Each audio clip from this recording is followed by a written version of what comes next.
Soy Rafa Casillas, bienvenidos a los Casillas Podcast Deportivo. Bienvenidos a un capítulo especial a esta nueva serie que hemos titulado Cuando el deporte supera la ficción.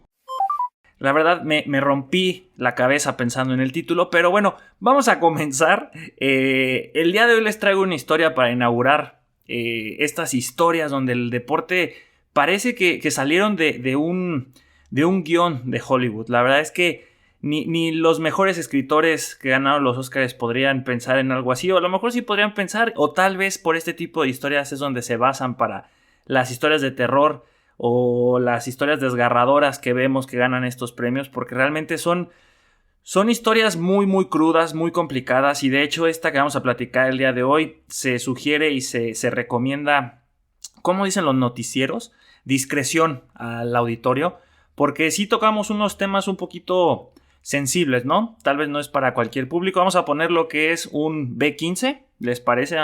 Si usted tiene menos de 15 años, si usted todavía ve películas clasificación A, esta no es una historia para usted, pero si usted ya tiene más de 15 años, si usted ya lo dejan entrar al cine a ver películas clasificación B, claro que puede escuchar esta historia. Ya sin darle más rodeos y ya dando los avisos parroquiales y las advertencias, vamos a comenzar con esta historia que titulamos Larry Nassar, el depredador de la gimnasia en Estados Unidos. Vamos a comenzar con los orígenes de la gimnasia, porque eso es algo padre de las historias, ¿no? Y cuando hablamos del deporte hay que conocer de qué deporte estamos hablando. La gimnasia tiene sus orígenes en la antigua Grecia, donde los jóvenes se sometían a un intenso entrenamiento físico y mental para la guerra. Gimnasia viene de la palabra griega gymnos, que significa desnudo, lo cual tiene sentido ya que los jóvenes hacían ejercicio, levantaban pesas y competían encuerados.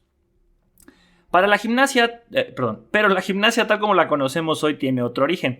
El exsoldado prusiano Friedrich Ludwig Jahn, ¿sí lo dije bien? Friedrich Ludwig Jahn, Ludwig, quien más tarde sería conocido como el padre de la gimnasia. Después de que Prusia fue invadida por Francia, Jahn sintió la derrota de los alemanes como una humillación nacional, y para elevar los espíritus de sus compatriotas se dedicó a trabajar en la aptitud física. Jahn creó un sistema de gimnasia llamado Turner e inventó nuevos equipos para sus alumnos como las barras paralelas y altas, la barra de equilibrio y el caballo. O sea, este muchacho, en vez de caer en la depresión, inventó un nuevo deporte. A principios del siglo XIX, los seguidores de Jahn, yo le estaba poniendo Ludwig y aquí había escrito Jahn, que ya eran conocidos como Turners, impulsaron movimientos similares a la gimnasia moderna en ciudades de toda Alemania, y con los años fueron llevando sus ideas de la recién nacida gimnasia a los Estados Unidos, donde sus clubes se convirtieron en centros comunitarios de gran prestigio. Mientras tanto, a mediados del siglo XIX surgió en Praga otra secta europea que veneraba la aptitud física. Sí, así estaba, les prometo que así estaba donde lo leí, decía secta. El movimiento sería conocido como Sokol, que estaba formado por nacionalistas que pensaban que la calistenia coordinada podría unir al pueblo checo. Los Sokol se convirtieron en la organización más popular en Checoslovaquia, con ejercicios que incluían barras paralelas y horizontales y rutinas de piso. Gracias a estos dos movimientos, en 1881 se fundó la Federación Internacional de Gimnasia. Durante los primeros Juegos Olímpicos modernos en 1896, la gimnasia ocupó un lugar destacado en la lista de actividades obligatorias del fundador Pierre de Coubertin. 71 competidores masculinos participaron en 8 eventos de gimnasia. Entre estos, la escalada con cuerda, como quizás esperaban todos, en Alemania se llevó la mayor. Qué mal leía esa parte, a ver otra vez. 71 competidores masculinos participaron en 8 eventos de gimnasia. Entre estos, la escalada con cuerda. Es que ese era un detalle importante. ¿Quién pensaría que la escalada con cuerda estuvo en Juegos Olímpicos? Sí que lo estuvo. Como quizá esperaban todos, Alemania se llevó la mayor cantidad de medallas, 5 oros, 3 platas y 2 bronces. Grecia le siguió con 6 medallas y el tercer lugar fue para Suiza, que se llevó 3. En los años posteriores, la gimnasia se transformó en un deporte definido con puntajes y eventos estandarizados. Se dividió en dos tipos: la gimnasia artística, donde estaban el salto, las barras asimétricas, la barra de equilibrio, el caballo con arcos, los anillos inmóviles, las barras paralelas, barras horizontales y piso. Y la gimnasia rítmica, que implica elementos como aros, pelotas y cintas. En 1928 las mujeres compitieron en gimnasia olímpica por primera vez. Es importante este último dato, principalmente por la historia de la que vamos a platicar, porque si lo comparamos con otros deportes, la inclusión de las mujeres en la gimnasia fue relativamente rápida. Como ejemplo, el pentatlón moderno, deporte del cual sabemos un poquito aquí. Su primera edición fue en Estocolmo 1912. y la rama femenil fue incluida en el programa olímpico hasta Sydney 2000. Ahora, el equipo de gimnasia femenil olímpico de Estados Unidos, donde nos centraremos principalmente, es toda una potencia a nivel mundial y, curiosamente, llegará a formar parte de este selecto grupo las alza a estatus de superestrellas. Por mencionar algunos nombres, Jamie Dasher, Michaela Maroney, Alice Reisman o la más sonada de los últimos años, Simona Biles. ¿Y qué tienen en común todas ellas, además de haber formado parte del equipo olímpico de Estados Unidos? Que fueron víctimas del doctor Larry Nassar. Lawrence Gerald Nassar es un exmédico osteópata del equipo nacional de gimnasia de Estados Unidos y de la Universidad de Michigan.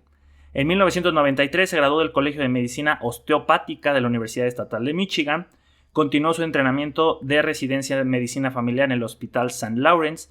En el 97 Nassar completó una beca en medicina deportiva y comenzó a trabajar como profesor asistente en el Departamento de Medicina Familiar y Comunitaria de la MSU en la Facultad de Medicina, ganando unos $100,000 al año. Figura como coautor de al menos 6 artículos de investigación sobre el tratamiento de lesiones en gimnastas. Nassar comenzó a trabajar como médico del equipo de Holt High School en 1996 y del 96 al 2014 fue el coordinador médico nacional de gimnasia de Estados Unidos. Cuando estuve escribiendo todo esto, que es realmente un breve currículum, casi era como la presentación de una figura muy importante, ¿no? Entre los doctores. Es que el doctor Larry Nassar, que ha formado parte de esto y que ha sido parte del equipo médico de gimnasia de Estados Unidos. Un fuerte aplauso, pero es el currículum de un depredador sexual, ¿ok? Que les quede bien claro hacia dónde va esto. Nassar tenía una posición privilegiada para hacer sus atrocidades, pues la intimidad y el hermetismo que existe entre el paciente y el doctor le permitía actuar sin que nadie lo cuestionara hasta que alguien sí lo hizo. Pero ¿cómo actuaba Nassar para aprovecharse de las niñas y jóvenes que estaban bajo su cuidado? Existieron varios escenarios perfectos para eso y aquí los vamos a ir discutiendo. Comenzamos con el rancho Karolyi de los entrenadores Bela y Marta Karolyi, este famosísimo matrimonio.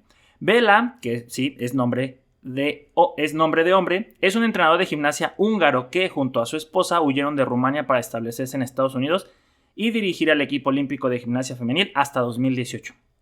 Dato curioso, Bela fue el entrenador de Nadia Comaneci en los años 70. Hicieron de Rumania una potencia de la gimnasia mundial. Entonces ya van viendo que tenemos personajes conflictivos, porque a pesar de que fueron muy importantes para la gimnasia en Estados Unidos, también lo que hicieron en Rumania con Nadia Comaneci.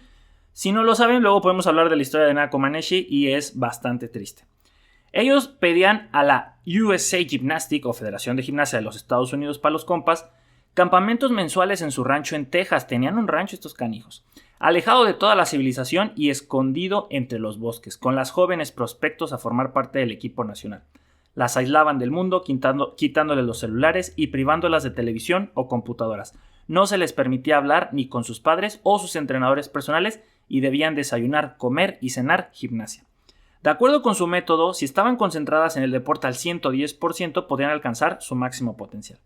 En palabras de Dominique Motionneau, gimnasta olímpica de Estados Unidos de 1996, la filosofía de esta pareja era: haz muchas repeticiones con niñas prepubertas que no ganen peso y tendrás éxito. Si alguna de las chicas no aguantaba las pesadísimas sesiones y dietas estrictas, eran enviadas a su casa y nunca más eran consideradas para volver a siquiera estar en alguna preselección. Y es que para los Karolyi, Estados Unidos tenía un semillero inagotable de niñas que morían por estar con ellos. Así que podrían darse el lujo de apartar a las que no estuvieran dispuestas a pagar el precio. En un ambiente tan hostil y demandante, Larry Nassar era la válvula de escape de muchas. Como una de las cabezas del equipo médico de Estados Unidos, Larry acudía a estos campamentos mensuales y era la figura, entre comillas, buena onda. Le daba dulces a las jóvenes, les prestaba su celular, les hablaba bonito y les ayudaba a soportar los dolores que les provocaban los durísimos entrenamientos. Muchas de las niñas abusadas veían en él a un amigo. Simplemente imagínense a un tipo con entradas pronunciadas, ojos chiquitos y lentes, que siempre está sonriendo y que hasta daba la pinta de tener alguna discapacidad mental. Ese era Larry Nassar, al que todos creían el bueno, pero de eso poco. En el rancho, Larry tenía la aprobación de los Karolyi porque, en palabras de Motionneau, a Marta le gustaba la obediencia de Nassar. Decía lo que querían oír. Si una niña se lesionaba, él prometía que la regresaría al gimnasio. Seguía las reglas porque quería el acceso. Este individuo tenía pase libre a los cuartos de las niñas en el rancho Karolyi, en los hoteles, en las villas olímpicas, donde fuera. En palabras de la abogada en seguridad y salud de los niños, Marcy Hamilton, era el pedófilo en serie típico, encantador, poderoso y engañaba a los adultos con su cara. Segundo lugar preferido de Larry, el gimnasio Twister, en Michigan, del entrenador y propietario John Gedert. Desde 1984, Gedert fue entrenador en jefe del Great Lakes Gymnastic Club en Lansing, Michigan, donde trabajó por primera vez con Larry. Con Larry. En 1988, Gedert fue nombrado entrenador masculino del año por la Federación de Gimnasia de los Estados Unidos en Michigan. Ganó el premio al entrenador regional del año en la federación en 1990 y en 1991. Y en el 96, Gedert fundó el club Gimnasia Twister USA. John fue parte del equipo de entrenadores de los Juegos Olímpicos de Londres 2012, pero antes de llegar al máximo escenario de la gimnasia trabajó de manera local para forjar su semillero de atletas, a la que con sus métodos pocos amigables podríamos dedicar otro video. Por lo que nos compete es que Gedert y Larry hicieron una gran mancuerna para abusar de sus atletas. Larry tenía su propio espacio para tratar entre comillas a las gimnastas cada que Gedert lo veía necesario. Programaba sesiones para las jóvenes con el doctor como parte de su preparación y Nasra respondía con la confianza que su compañero le otorgaba. Eran una pareja dispareja que muy pocos hubieran imaginado que pudieran forjar algún vínculo. Larry era reservado, bonachón, el tipo buena onda. John, por el otro lado, era frío, severo y hasta grosero. Haría lo que fuera necesario para ganar, sin importarle a quién se llevara entre las patas. Otro club que también tuvo los servicios de Larry fue el Spartan Jump Gymnastic Club. En el documental de HBO, que fue una de mis principales fuentes para toda esta investigación, le preguntaron a la ex gimnasta Larissa Boyce que cómo pudieron parar antes el abuso. Ella contestó: pudo parar cuando Katy lo supo. Katy Clages era otra amiga de Larry y Gedert. Era entrenadora en el Spartan Youth y en el MSU. En 1997 Larissa Boyce buscó a Katy para hacerle saber de los métodos cuestionables de Larry.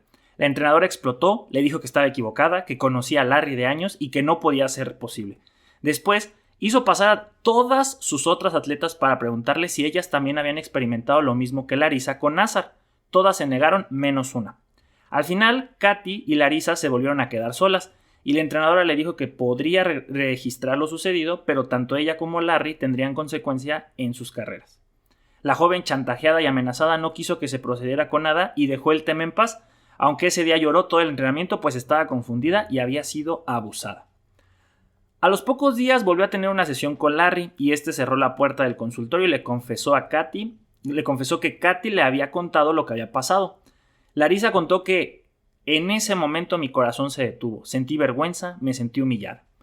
Larry se escudó con que lo que él hacía, lo hacía para ayudarla, que jamás haría algo que la perjudicara, y la conversación terminó con Larissa pidiendo disculpas y sintiéndose como si ella hubiera sido la culpable de todo. 4 años más, Larry siguió siendo el doctor de Larissa, abusando sesión a sesión de una chica que había sido convencida de que todo estaba bien. Larry era, a vista de las jóvenes y de muchos adultos, como un tipo alegre y comprometido con la comunidad. Con algunas de las chicas compartía su celular para estar en contacto cuando lo necesitaran.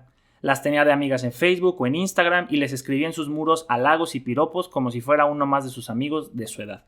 Les preguntaba de sus vidas privadas, de sus amigos, gustos, de las clases que tomaban. Era un amigo y un confidente. Kristen Tellen, ex gimnasta y sobreviviente de Nazar, comentó que como parte de los muchos ejercicios que debían de hacer los adultos, principalmente los entrenadores, debían de tocar partes de su cuerpo para ayudarlas con flexiones o estiramientos. Son en esta parte donde los entrenadores te ayudan para que puedas maximizar tu estiramiento, que lleves más lejos. Tienen que apoyar sus manos o su cuerpo en tus glúteos o jalar tus piernas. Ese tipo de movimientos es a los que se refería. Y son cosas entendibles y rutinarias de este deporte, pero con Larry, él iba más allá. Le explicó a mi mamá: voy a tocar a su hija cerca de sus partes íntimas. No pedía permiso, solo iba y lo hacía. ¿Se imaginan la bendita ignorancia tanto del atleta como de los padres y la confianza que tenían en este doctor? Esto logró que Larry pudiera durante muchísimos años y con muchísimas jóvenes toquetearlas aún ante los ojos de sus tutores. La primera sesión que tuvo la ex gimnasta Taylor Livingstone con Nazar fue acompañada con su padre y mientras Larry ejecutaba sus técnicas, padre e hija se miraban sin saber si lo que le hacían a la joven estaba bien o no.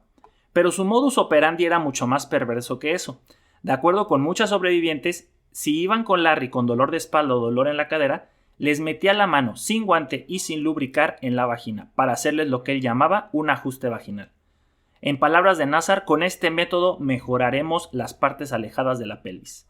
Ahora, cabe señalar que Nassar no solo atendía a gimnastas universitarias o del equipo nacional, también daba sesiones particulares a porristas y bailarinas. A Jessica Ann Smith, ex bailarina, le explicó esto. Le explicó este revolucionario invento y le comentó: en la vagina había un punto de presión que iba a liberarse y aliviaría el dolor en su tobillo. Pero hubo otras que ni eso hacían. Otra ex bailarina, Morgan McCool, dijo: en mi caso no me adelantó nada, ni me explicó el procedimiento. Solo me preguntó si me dolía, todo lo que me hacía me dolía. Una declaración más. Melody Postuma, bailarina que fue atendida por Larry. Siempre te enseñan que si no duele, no sirve. Cuando algo te dolía pensabas que te ayudaría a mejorar. A veces me preguntaba si podía resistir 2 minutos más. Veía mi reloj mientras pasaban 5, 10, 45 minutos, 1 hora. Sus sesiones duraban 2 horas y por lo que entendí la primera hora era médica y la segunda sexual. Las sesiones de Larry eran mucho más largas de las que una sesión con el doctor debería durar y muchas veces no acababan ahí. Nassar aseguraba de brindarles una atención personalizada a cada una de sus pacientes a tal grado que les agendaba citas en el sótano de su casa en horas poco comunes, de noche, fines de semana o temporadas bajas de competencia. Y lo mejor de todo, eran gratis. No sé si para este punto sintieron la misma repulsión que yo, imaginar a todas estas niñas confiadas en que el tratamiento del doctor les ayudaría a salir de una lesión o a calmar un dolor agudo y terminan siendo violadas sin siquiera saberlo. Pero quédense conmigo, que como espero muchos de ustedes ya sabrán, y si no, spoiler alert, esto tiene un final feliz, si así lo podemos llamar. Bueno, seguimos. Por último, el MSU, la Universidad Planta de Larry y cómplice del 97 al 2005 de las quejas de las mujeres que se atrevieron a denunciar, pero que nunca les creyeron. Allí apoyó y atendió al equipo universitario de gimnasia y a otros. Pero el caso que casi derrama el agua del vaso fue por parte de Amanda Tomashow en 2014. Ella denunció a Larry bajo el título 9 por el abuso de ella durante su tratamiento. El título 9 es una ley federal que protege a los estudiantes para ser tratados con equidad y justicia.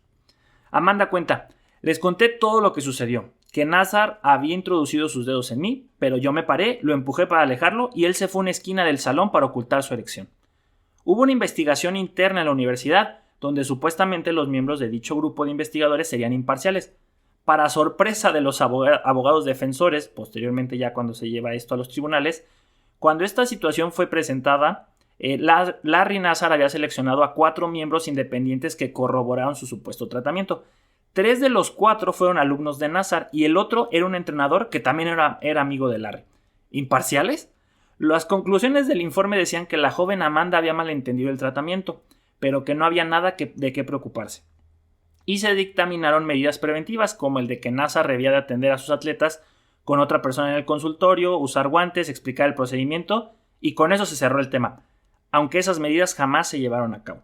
Pero ¿hasta cuándo realmente el principio del fin llega para Larry Nassar? En 2015, durante uno de los campamentos en el rancho Carol G, Maggie Nichols le dijo en voz alta a Alice Reisman: ¿qué técnica está haciendo este tipo? ¿Por qué me introduce el dedo? ¡Eso no funciona! El entrenador de Maggie las escuchó y lo reportó a la Federación de Gimnasia de Estados Unidos. Steve Penny, que en aquel entonces era el presidente de la federación, fue notificado y tardaron 5 semanas en tomar la decisión de compartir el caso con el FBI. La demora se debió a que primeramente realizaron una investigación interna para confirmar que realmente tenían un agresor sexual en su nómina. Cuando Steve tuvo el informe de dicha investigación, la compartió con el presidente del Comité Olímpico de Estados Unidos, Scott Blackmun, que a su vez le autorizó contactar al FBI, y con esto uno esperaría que si el caso ya había escalado tan alto, algo sucedería, pero todavía no, o al menos en el siguiente año completito después de que tanto la Federación como el Comité Olímpico de Estados Unidos se hubieran involucrado. Y entonces llegó el verano del 2016, donde por primera vez una joven amputaría a Larry Nassar ante los medios como lo que realmente era. La ex gimnasta Rachel Den Hollander dio una rueda de prensa donde apuntó a Nassar como un abusador, seguido de una serie de publicaciones en el Indianapolis Star sobre la conducta del doctor con las atletas. El 30 de agosto de ese mismo año, la Universidad de Michigan, la MSU, releva a NASA de sus obligaciones clínicas y de todos los pacientes que trataba hasta el momento. Y es que la universidad comenzó a ser bombardeada como si ellos fueran los principales culpables. Y hasta cierto punto lo eran cómplices. Habían sido parte de todo este circo y habían dejado que durante años este individuo se aprovechara de sus alumnas y no hicieron más que proponer una serie de reglas que jamás se siguieron. Fue hasta que el avispero se había sacudido que quisieron comenzar a hacer algo. En las publicaciones de Rachel Denhollander describió lo sucedido con Nassar y cómo la había agredido sexualmente a sus 15 años. Para el 12 de septiembre un nuevo artículo se sumaba. Jamie Dancer, miembro del equipo olímpico de Estados Unidos en Sydney 2000, había iniciado una demanda civil contra él en California. Un paréntesis un poco bizarro. Muchas de las víctimas, al enterarse que su doctor o ex doctora estaba siendo acusado de semejante barbaridad, se indignaron y hasta lo defendieron. Melody Postman comentó: leí el encabezado y me reí con incredulidad. Me pareció imposible porque era un santo. En ese momento no me gustaba el tratamiento, pero de veras pensé que me había ayudado con todo ese tiempo. Larry Boyce dijo: al principio lo defendía, porque me dijeron que era un procedimiento médico válido y me condicionaran para que lo creyera durante los últimos 20 años. Como ellas, muchas, pero conforme fueron leyendo los actos que describían en los artículos, fueron entendiendo que ellas también habían sido abusadas sexualmente por Larry. Con toda esta presión mediática a nivel nacional, la MSU despidió a Larry sabiendo que el vendaval que se estaba por venir los golpearía con o sin él. El 22 de noviembre, Nassar es acusado de 3 cargos de conducta sexual criminal en primer grado en el condado de Hingham, Michigan, incluyendo uno con una persona menor de 13 años. Se declaró inocente y fue liberado con una fianza de $1 millón, pero el fiscal general del estado dijo que el asunto era solo la punta del iceberg, pues la policía reveló que 50 víctimas habían hecho denuncias de abuso sexual contra él.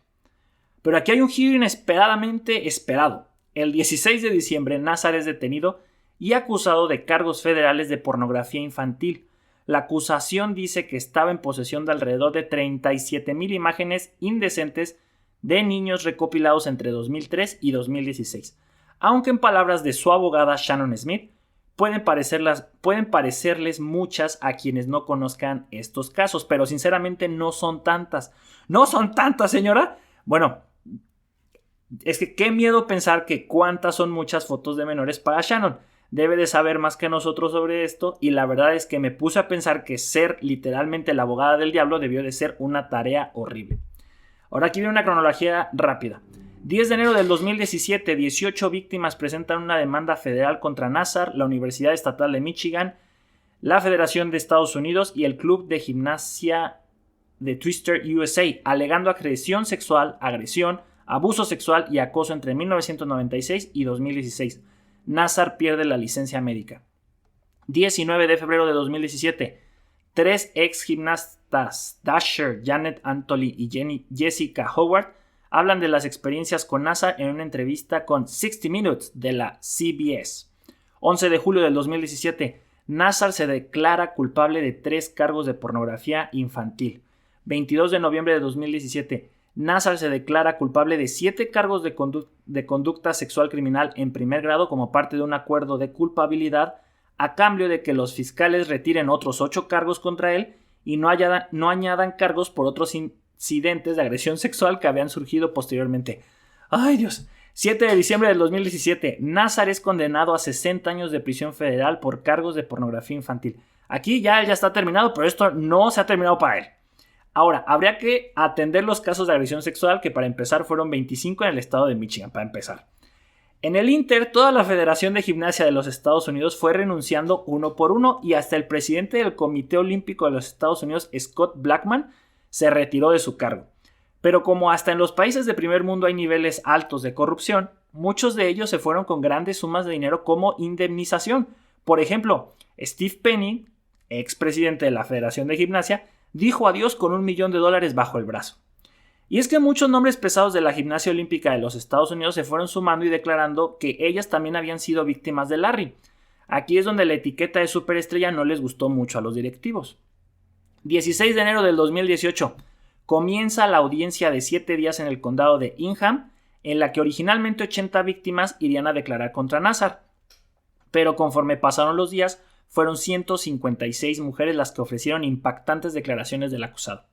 Este espacio fue otorgado por la honorable juez Rosemary Aquilina, pues la defensa y los fiscales habían llegado a un acuerdo para frenar futuras acusaciones y proseguir únicamente con los cargos que tenía Nassar y que ya lo habían encontrado como culpable.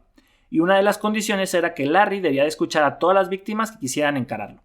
Las declaraciones fueron desgarrantes y no tengo hermanas, pero sí primas menores que yo, y de verdad que es inimaginable que un monstruo como Larry hiciera todo lo que hizo sin remordimiento. La primera víctima en declarar fue Kylie Stephens, que resultó ser hija de una pareja que eran amigos de Larry y su esposa. Nassar abusó de ella a los 6 años de edad, mostrándole su pene en su sótano para después masturbarse enfrente de ella. Cuando creció y entendió lo que pasaba, se lo dijo a sus padres, pero su papá no le creyó y desgastó su relación entre padre e hija. En otra sesión, uno de los padres de familia, Randall McGrath, pidió a la juez que le permitiera estar 5 minutos a solas con Larry, a lo que obviamente se le negó, pero como toro alebrestado se le dejó ir a los golpes, pero fue detenido por las fuerzas policiales. El hombre tuvo 3 de sus hijas en gimnasia y las 3 habían sido abusadas por Larry. Mientras estaba sometido en el piso, le dijo a los oficiales: ¿y si les hubieran pasado a sus hijas? Con tantos días de declaraciones de las víctimas, Larry Nassar se cansó, pobrecito. Le envió una carta a la jueza donde pedía una pausa para reponerse psicológicamente. Sin embargo, la jueza le denegó la solicitud, pues en ella encontró en sus oraciones que mostraba 0 arrepentimientos y mucha misoginia, por lo que las sesiones siguieron como estaban acordadas. Eso. La declaración que realmente conmovió a Larry vino por parte de Trinea Goxar, amiga de la familia cuando niña. Aunque cuando declaró ya era mucho mayor que la mayoría, conocía muy bien a los hijos y esposa de Nassar, y eso fue lo que doblegó al abusador. ¿Qué hiciste? Vi a estas niñas y le dije a mi mamá que lo más difícil era ver lo pequeñas que eran. Ella me dijo que yo también era pequeña y que quizá más cuando aquello sucedió. Te conozco de toda la vida, 31 de mis 37 años. Recuerdo ir a tu boda y pensar que Stephanie era la mujer más afortunada del mundo. Cada día lo lamento por ella y por los niños. Que Dios bendiga tu alma oscura y destrozada. Durante esa declaración, Larry se soltó a llorar y temblaba, como si por primera vez sintiera arrepentimiento de lo que había hecho. Para finalizar los días donde Larry tuvo que escuchar a sus víctimas, solicitó poder dirigirse a todas ellas para disculparse. La jueza accedió, pero notó que al hablarle a ellas, las lágrimas salían de sus ojos y sus llantos aumentaban, como cuando una presa ve a los ojos a su depredador. La jueza le pidió que leyera su mensaje solo dirigiéndose hacia ella, pues el abusador estaba saboreando una última vez el poder que ejercía sobre las jóvenes. Dicha acción le costó la misericordia, entre comillas, de la jueza, pues con eso y la carta que le había hecho llegar días antes, como ejemplo, una de las frases que escribió Nassar fue: «Ni el infierno tiene la furia de una mujer desdeñada». Confirmó con esto que Larry no estaba arrepentido, que nunca pidió ayuda para rehabilitarse y que seguía disfrutando del poder que tenía sobre las mujeres. Finalmente, la jueza Aquilina concluyó: «Tengo el privilegio de sentenciarlo a 40 años». Tomó una pausa y continuó: «Y como quiero enviar un mensaje a la Junta de Libertad Condicional, le doy 175 años de prisión. Acabo de firmar su pena de muerte». Tras esto, la sala comenzó a aplaudir. ¿Era un momento para estar felices? Pues era una victoria para muchas mujeres, aunque el daño sería y es irreparable. ¿Qué sabemos de los otros involucrados? La Federación de Estados Unidos hizo limpieza echando a los Karolyi y clausurando el rancho de Texas. Todo ello incluso antes de la sentencia contra Larry Nassar por sus abusos. Por su parte, los Karolyi quisieron limpiar su imagen afirmando que no sabían nada de lo que el médico le hacía a las que eran sus pupilas. Me siento extremadamente mal. No me siento responsable, pero me siento extremadamente dolida de que estas cosas pasen. Sucedieron en todas partes, pero también aquí. Además, Martha Karolyi aseguró que no creía que tanto ella como su marido hubiesen humillado o abusado verbalmente de las gimnastas. Verbalmente no fuimos abusivos, emocionalmente depende de la persona. Tienes que ser una persona fuerte para poder manejar la presión. Tal vez dices un poco de sobrepeso, pero para ser una buena gimnasta necesitas tener la proporción correcta entre fuerza y peso, dijo en NBC News Deadline en 2008. Kathy Claes, exentrenadora de MSU, fue acusada de mentir a los investigadores y se sigue en el proceso para llevarla de 2 a 4 años a prisión. Para esto ya ha pasado al menos 90 días en la cárcel en el 2020, pero la fiscalía no quiere que se les vaya una de las principales cómplices de Nassar. En 2018, la MSU aceptó pagar $500 millones a las atletas que fueron abusadas por Nassar. Ese número es alrededor de 300. Ese mismo año, Steve Penny fue arrestado por alterar pruebas en el caso de Larry Nassar, el que fue presidente de la Federación de Gimnasia. John Gueder fue desafiliado de la Federación de Estados Unidos y se le comenzó una investigación cuando Larry fue sentenciado. En 2021 fue acusado por 24 casos graves similares a los de su amigo del alma, Nassar. Ahora, horas después de esto, Gueder se disparó para escapar de una larga y merecida sentencia. Y por último, la Federación de Gimnasia de los Estados Unidos y el Comité Olímpico de los Estados Unidos acordaron indemnizar a las cientos de atletas abusadas con $380 millones. Vaya historia con la que comenzamos. Principalmente tomé mucha de la información del documental de HBO. Búsquenlo por ahí. Pero también otros artículos como de Beauregard, las víctimas de los abusos de Larry Nassar, cómo la gimnasia se convirtió en uno de los deportes olímpicos más populares, por Blake Moore. Bueno, eso realmente fue para hablar un poquito de lo que es la gimnasia. Castañeda, el artículo es Los monstruos de la gimnasia antes y después del caso Biles. De la CBS, esto es sobre Kathy Claes. Y de Lee, que es el documental, At the Heart of Gold, Inside the USA Gymnastic Scandal. Está en HBO para todos los que les interese pues profundizar más en el tema. Ahí está muy completito y cronológicamente se entiende mucho mejor todo lo que sucedió.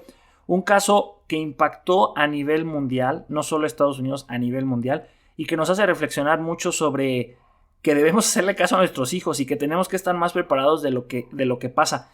Meter a los hijos al deporte siempre tendrá cosas muy positivas, pero en cualquier lugar, en cualquier parte, llámese escuela, llámese la oficina, llámese un parque, hay riesgos. Lo importante es estar preparados, hay que leer, hay que estudiar, hay que conocer el mundo, porque realmente muchos de estos papás pues sí metían a los hijos a que hicieran deporte, a las niñas, pero no sabían absolutamente nada, ni siquiera sabía que el doctor las estuviera tocando ahí. ¡Ey!